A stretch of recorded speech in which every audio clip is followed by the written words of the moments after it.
because a person who becomes a Mason makes a covenant with those who are Masons. Freemasons will tell you that it's secret, but it's not. In the 1950s, a book was published in Britain by an Anglican clergyman named Hanna called Darkness Visible, which sets out all the main rites and ceremonies of Freemasonry, and no Mason has ever challenged that book in more than 30 years.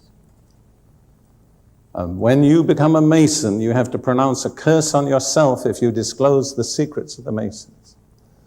And it includes things like having your tongue cut out, your right arm cut off and thrown over your left shoulder, and your body being exposed in a tight place where the tides rise and fall twice in every 24 hours.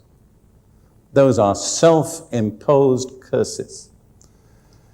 And that Freemasonry is an idol religion is clear in the 32nd degree, the Royal Arch degree, which acknowledges and offers worship to a person called Jabul-on, Jabulon, which is a combination of Jehovah, Baal, and Osiris. And so the true God of the Bible is joined together with two idol deities whom God has totally condemned. And when you make a covenant with that, you're making a covenant with those gods. Now, I'm saying this on the basis of much experience. I cannot take time to relate all the experiences, but I'll simply relate one.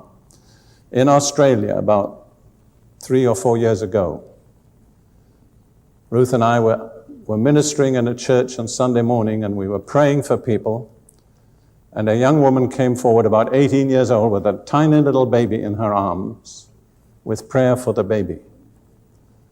And you would have said the baby was 6 days old, but actually she told us it was 6 weeks old.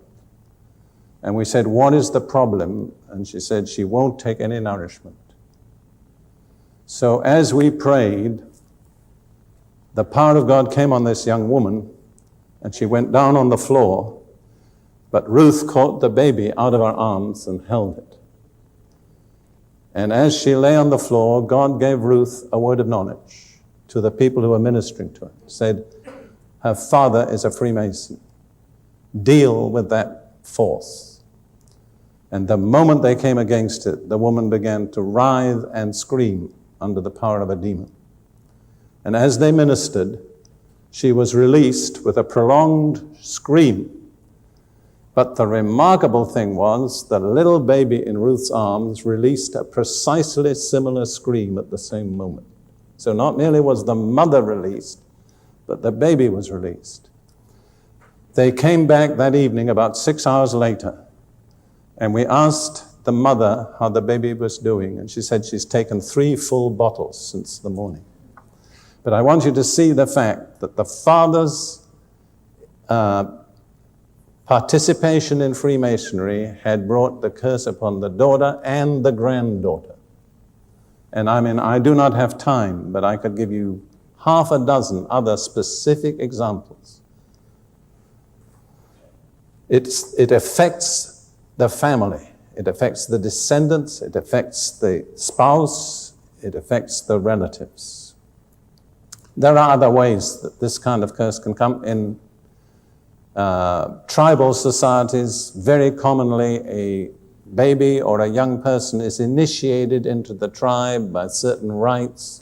Very often there are cuts made on the skin or powder inserted under the skin, and that exposes that person to the curse that's on the idolatry that's the focus of that tribe.